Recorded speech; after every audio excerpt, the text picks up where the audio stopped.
Mga kababayan, magandang araw po sa inyong lahat.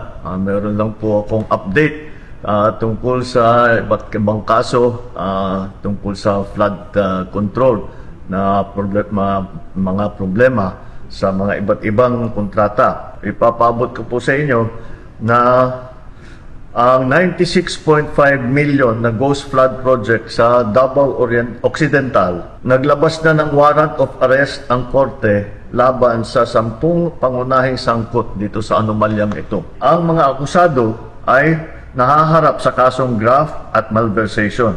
Ito pong mga kasong ito, hindi po bailable ito. Hindi pwedeng bayaran ang kanilang para sila'y makalabas sa kulungan. Kabilang na po rito si Sara Diskaya na sa kasalukuyan ay nasa kustodiya ng NBI. Bukod dito, may 8 opisyal pa ng DPWH ang nagpahayag na kagustuhan nilang sumuko.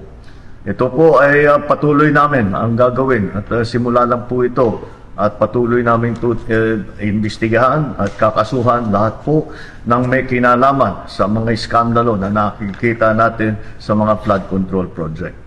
At titiyakin po natin na hindi lamang sila ay makakasuhan, kundi maibalik ang pera ng ating mga binayad ng ating mga kababayan ay ibalik sa kaba ng ating bansa.